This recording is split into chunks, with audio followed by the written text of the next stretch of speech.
The unwanted champion. The hoverchair hummed softly as it glided across the crystalline floor of the Xanthari battle dome. Captain Jake Morrison gripped the armrests, his knuckles white against the metal. The explosion on Kepler 442b had taken his legs, but it hadn't taken his spirit. Now, 6 months later, he found himself in the most unlikely place in the galaxy. Human specimen, the towering Xanthari warrior Vexthal rumbled, his forearms crossed in obvious disdain. You dare enter our sacred combat arena? This is where warriors prove their worth, not where broken creatures crawl for mercy. The crowd of 30,000 alien spectators roared their approval. Their blue-scaled faces twisted in anticipation of violence. The Xanthari prized physical strength above all else. To them, Jake was nothing more than entertainment, a crippled human to be crushed for their amusement. I'm not here for mercy, Jake replied, his voice steady despite the odds. He'd learned their language during his recovery, knowing this day would come. I'm here to compete. Ambassador Kira Voss watched from the diplomatic box, her heart racing. She'd tried to talk Jake out of this madness, but the stubborn pilot wouldn't listen. The peace treaty between Earth and the Xanthari Empire hung by a thread. One wrong move and billions would die in the coming war. The arena master, an ancient Xanthari called Zexkar, stepped forward. His ceremonial armor gleamed under the artificial suns. The human requests trial by combat. According to our laws, any sentient being may enter the arena. But know this, broken one failure means death. Jake's tactical display flickered to life on his chair's control panel. Years of military training had taught him to assess every situation. The arena was circular, 500 meters across, with various obstacles and weapons scattered throughout. But the Xanthari fought with brute force, relying on their natural advantages. I understand the rules, Jake said, maneuvering his chair to the starting position. Dr. Nolan Pierce, the expedition's chief scientist, leaned forward in the observation deck. He'd been studying Xanthari physiology for months. Their muscle density was incredible, their reflexes lightning fast. But they had weaknesses. Every species did. The human chooses his weapon, Zexkar announced. Jake surveyed the arsenal before him. Plasma rifles, energy swords, kinetic hammers, all designed for beings who could stand and fight. Instead, he reached for something unexpected, a simple magnetic grappling hook and a set of flashbang grenades. The crowd laughed. Even Vexthal seemed amused by the choice. Clever, whispered Lieutenant Riley Chun from the diplomatic section. She'd served under Jake during the Outer Rim campaigns. If anyone could pull off the impossible, it was him. As the countdown began, Jake closed his eyes and remembered his training. Speed wasn't about legs, it was about thinking faster than your opponent. Strength wasn't about muscles, it was about using physics to your advantage. The arena fell silent. 30,000 alien voices held their breath as the most unlikely gladiator in galactic history prepared to face warriors bred for battle. The physics of war, starting horn, echoed through the dome like thunder. Vexthal charged immediately, his massive form covering ground with frightening speed. His forearms wielded twin energy blades that crackled with lethal voltage. The crowd screamed their approval as the Xanthari warrior closed the distance. Jake didn't retreat.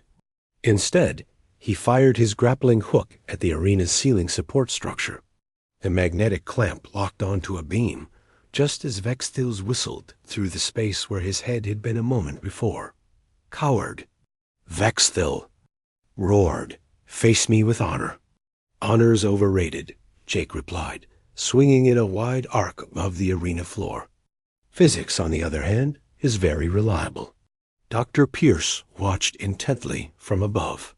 Jake was using pendulum motion to build momentum, converting potential energy into kinetic force. It was brilliant in its simplicity. as Jake swung back toward his opponent. He released one of his flashbang grenades.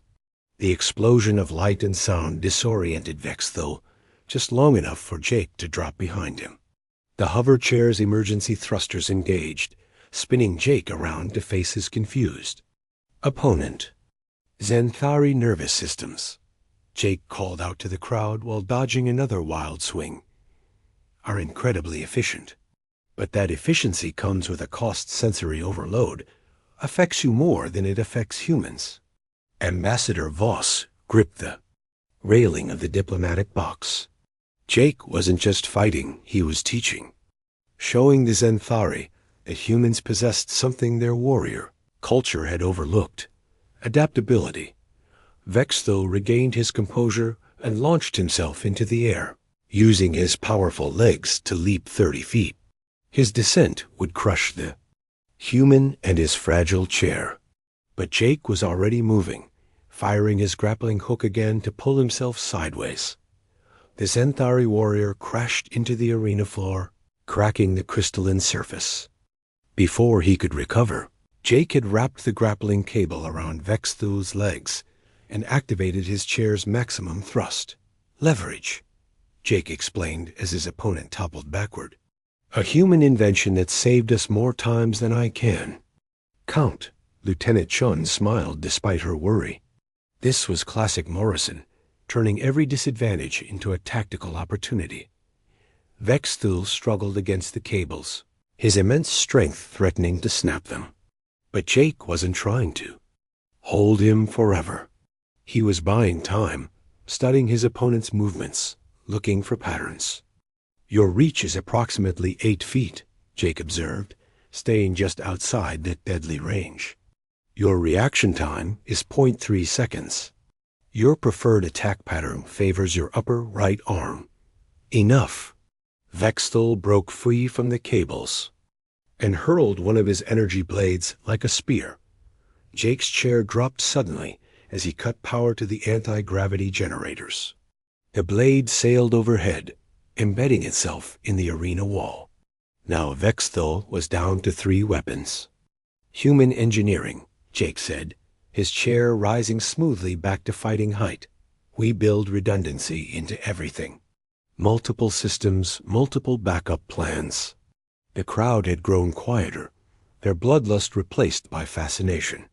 This wasn't the quick execution they'd expected. The broken human was actually holding his own against their champion.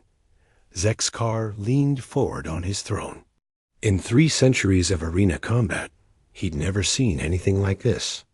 The human fought like water flowing around obstacles, finding the path of least resistance, always adapting.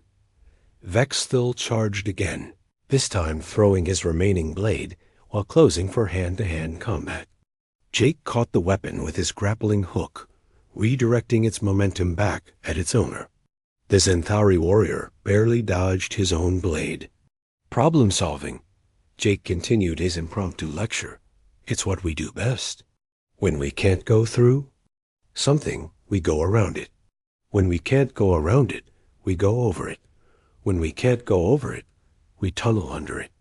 Vexthul's breathing was becoming labored. The Xanthari were built for short, intense battles, not extended combat. They're massive. Frames required enormous energy to maintain. Jake, meanwhile, was just getting started. The art of adaptation sweat dripped from Vexthul's scaled brow as he circled Jake's position. The human had been fighting for 20 minutes now and showed no signs of fatigue. His hover chair moved with fluid precision, never quite where the Xanthari expected it to be. You fight without honor, Vexthul panted, his forearms hanging loosely at his sides.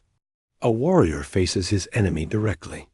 I am facing you, Jake replied, positioning himself near a cluster of obstacles. I'm just doing it smarter, not harder. Captain Torres, the expedition security chief, observed from the diplomatic section. She'd seen Jake in action during the Proxima Station siege. He had a gift for turning any environment into an advantage. Arena's central platform began to rise, revealing new weapons and obstacles. Zexkar had activated the advanced combat protocols. What started as a simple duel was now becoming a full battlefield simulation. Jake surveyed the new terrain quickly. Plasma cannons on rotating mounts, energy barriers that shifted position every 30 seconds, and gravity wells that could trap or launch a fighter across the arena. It was chaos designed to test every aspect of a warrior's skill. Vexthul seized one of the plasma cannons, his massive strength allowing him to tear it from its mounting. The weapon was meant to be stationary, but Zenthari engineering hadn't accounted for their own people using it as a handheld gun. The first blast scorched the arena floor where Jake had been a second before.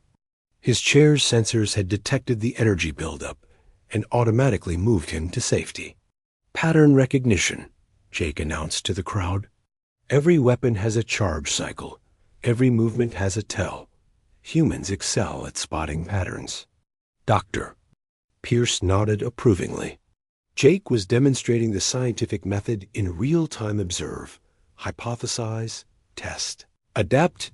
Ambassador Voss watched as more Zenthari leaders filed into the observation boxes. Word of the unusual combat had spread throughout their capital city. She recognized several members of the High Council, their expressions unreadable behind ceremonial masks. Jake activated one of the gravity wells, using it to launch himself across the arena in an impossible trajectory. Vexthul's plasma cannon couldn't track the rapid movement. The human landed behind his opponent and immediately triggered another gravity well, this one pulling the heavy weapon from the Zenthari's grasp. Tool use, Jake explained as he commandeered the plasma cannon himself. Humans have been using tools for millions of years. We don't just adapt to our environment, we adapt our environment to us. The weapon was too large for his chair's mounting system, but Jake had anticipated this. He fired his grappling hook at the cannon's power cell, draining its energy into his chair's capacitors. The extra power boosted his thrusters and weapon systems significantly. Vexthul charged across the shifting battlefield, leaping between platforms with desperate fury. But Jake was always one step ahead, using the arena's own systems against his opponent. Cooperation, Jake said as he synchronized his movements with the shifting obstacles.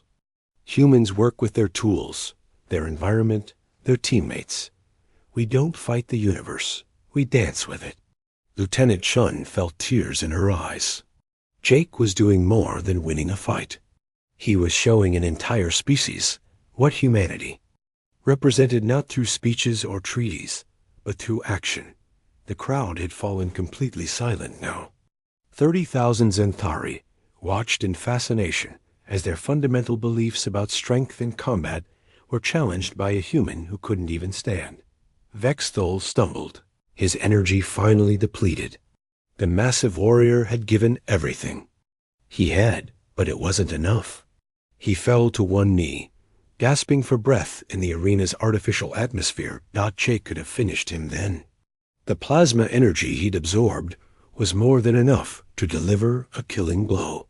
Instead, he powered down his weapons and approached his fallen opponent. Mercy, Jake said, extending his hand to the exhausted Zenthari. Another human concept. Strength isn't about destroying your enemies. It's about turning them into allies. Vexthul stared at the offered hand for a moment. In Zenthari culture, defeat meant death. But this human was offering something else entirely. The warrior reached out and clasped Jake's hand, the weight of understanding. Arena erupted in confusion as Vexthul accepted Jake's assistance. Zenthari spectators shouted in their native tongue, some demanding blood, others calling for silence. Never in their recorded history had a victor shown mercy to a defeated opponent in the sacred arena. Zex single quotes KAR rose from his throne, his ancient voice booming through the dome's acoustics. The human has violated our sacred laws. Victory demands the death of the defeated. Then execute me instead, Jake said, his hover chair positioning itself protectively in front of Vexthal. I'm the one who broke your rules. A stunned silence fell over the crowd. Ambassador Voss felt her heart stop. This wasn't part of any diplomatic protocol. Jake was improvising, and the stakes were higher than one human life. You would die for your enemy? Zexkar asked, his 4 eyes focusing intently on the small human. He's not my enemy anymore, Jake replied simply. He's someone who fought with honor and deserves to live. That's what we call progress. Dr. Pierce leaned forward, recognizing the psychological dynamics at play. Jake was forcing the Zenthari to confront their own cultural assumptions. It was risky, but potentially brilliant. Vexthal struggled to his feet, his massive frame swaying slightly. I do not understand. In our culture, mercy is weakness. The strong survive, the weak perish. This is the way. Maybe, Jake said. But what if there's another way? What if strength includes knowing when not to use it? High Counselor Thekmer stepped forward from the observation deck. Her scarred hide spoke of countless battles, and her voice carried the authority of ages. Human, you speak of concepts foreign to our people. Explain this mercy. Jake's tactical mind raced. This was the moment that would determine not just his fate, but the future relationship between their species. He thought of his crew, of Earth, of all the lives hanging in the balance. On my world, Jake began, we have a saying, the strongest steel is forged in the hottest fire, but it's tempered with patience. Mercy isn't weakness, it's wisdom. It's understanding that true strength comes from building up rather than tearing down. Captain Torres watched from the diplomatic section as more Zenthari officials gathered. The arena had become an impromptu diplomatic summit, with Jake as humanity's unlikely ambassador. Your warrior, Vexthal, fought with incredible skill and courage, Jake continued. Killing him wouldn't make me stronger, it would make your species weaker by removing a valuable member. Where I come from, we believe that everyone has something to contribute. Lieutenant Chun smiled through her tears. Even paralyzed and facing impossible odds, Jake was still looking out for others. It was the most human thing she'd ever witnessed. Vexthal looked down at the small human who had spared his life. You fight unlike any warrior I've known. Your body is broken, yet your spirit soars. How is this possible? Because strength isn't just physical, Jake replied. It's mental, emotional, spiritual. Humans learned long ago that our greatest power comes from working together, from lifting each other up instead of crushing those who fall. Zexkar descended from his throne, his ancient claws clicking against the crystal floor. For 10,000 years, our people have believed that might makes right. The strong rule, the weak serve. You suggest there is another path? I'm suggesting there might be room for both, Jake said diplomatically. Your people are incredible. Warriors. But imagine what you could accomplish if you combined that strength with human ingenuity, human cooperation, human hope. The crowd murmured among themselves, processing concepts that challenged everything they'd been taught. Some seemed intrigued, others angry, but all were listening. Vekmer stepped closer, her 4 eyes studying Jake intently. You speak of cooperation between our species. What would such an alliance look like? Ambassador Voss held her breath. Jake was moving into territory far beyond his authority, but she recognized the moment for what it was, a chance to prevent the coming war. Trade, cultural exchange, joint exploration missions, Jake replied. Your physical capabilities combined with our technological innovation. Your warrior traditions balanced with our diplomatic solutions. We could explore the galaxy together, instead of fighting over it. Vexthal placed one massive hand on Jake's shoulder. I pledge my honor to this human, he announced to the crowd. He has shown me that there are many forms of strength. The arena fell silent as the implications sank in. The rise of legends 3 days later, the Xanthari High Council convened an emergency session. The arena combat had sparked debates throughout their empire. Traditional warriors demanded adherence to ancient ways, while younger Xanthari questioned everything they'd been taught about strength and honor. Jake waited in the council chambers, his hover chair positioned at the center of a circular amphitheater. Ambassador Voss sat in the diplomatic section, having spent 3 sleepless nights negotiating the framework for what could become the most important treaty in human history. High Counselor Vecmer called the session to order. Human Morrison, you have disrupted our society with your unconventional combat methods and strange philosophy. The council must decide whether to honor the arena's outcome or declare it null due to rule violations. I understand the position this puts you in, Jake replied. Change is never easy, especially when it challenges fundamental beliefs. But I ask you to consider the possibilities, not just the problems. Dr. Pierce had spent the past 3 days documenting Xanthari reactions to Jake's mercy. The younger generation seemed fascinated by human concepts of cooperation, while elders remained skeptical. It was a society in transition. Vic still stood in the warriors section, his presence commanding attention. I speak for those who witnessed the human's victory. He defeated me not through treachery or luck, but through superior tactics and wisdom. To deny this truth would dishonor us all. Captain Torres noted the body language of various council members. Some leaned forward with interest, others sat rigidly upright in rejection. The vote would be close. The human claims cooperation makes us stronger, Counselor Kethver challenged. Yet he fought alone in the arena. Where was this cooperation? Then, Jake smiled slightly. Actually, I had tremendous cooperation. My chair was built by human engineers, my tactics developed by human military strategists, my determination forged by human friends who never gave up on me. I may have fought alone, but I carried the strength of my entire species with me. Lieutenant, Chun felt pride swell in her chest. Jake was showing them that individual achievement was built on collective support, concept that could revolutionize Xanthari society. The debate continued for hours. Traditional factions argued for maintaining their warrior culture unchanged, while progressives pushed for gradual integration of human concepts. Jake answered each challenge with patience and respect, never dismissing Xanthari traditions while offering alternatives. Finally, Vecmer called for silence. The council will vote. All who support honoring the arena's outcome and opening formal negotiations with humanity, stand. Jake held his breath as Xanthari counselors slowly rose from their seats. Vexthal stood immediately, followed by several younger members. Others hesitated, looking to their peers before making their decision. When the count was finished, the progressives had won by a single vote. The motion carries, Vecmer announced.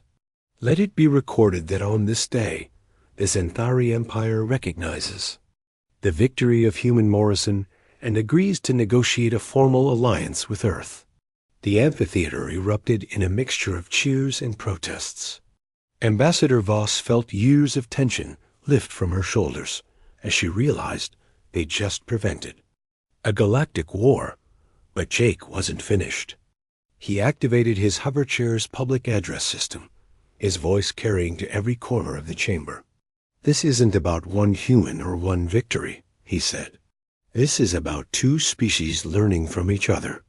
Xanthari warriors are legendary. Throughout the galaxy, your courage, your honor, your dedication. But imagine what we could accomplish together. Human creativity combined with Xanthari strength. Human diplomacy balanced with Xanthari directness. Human mercy tempered with Xanthari justice. Vexthal stepped forward. I pledge to serve as cultural liaison between our peoples. The human has taught me that strength comes in many forms, and wisdom is the greatest strength of all. 6 months later, Jake stood on the observation deck of the joint, human Xanthari research station orbiting Kepler 442b. His legs had been restored through Xanthari medical technology. But he still used his hoverchair by choice. It had become a symbol of adaptation and ingenuity. Vexthil approached, carrying 2 cups of earth coffee, a beverage that had become surprisingly popular among younger Xanthari. "The new recruits are progressing well," he reported. "Humans and Xanthari working side by side, learning from each other." Jake accepted the coffee gratefully. "Hard to believe it all started with a fight I wasn't supposed to win." "You did win," Vexthil replied. "Not just the battle, but something far more important. You showed an entire species that there are many paths to strength." Through the viewport, they watched human and Xanthari engineers working together on the yawl. Next phase of their joint exploration program. Ships that combined the best of both technologies. Crews that brought together different perspectives and skills. Jake smiled, thinking of all the challenges still ahead. But for the first time since losing his legs, he felt genuinely optimistic about the future.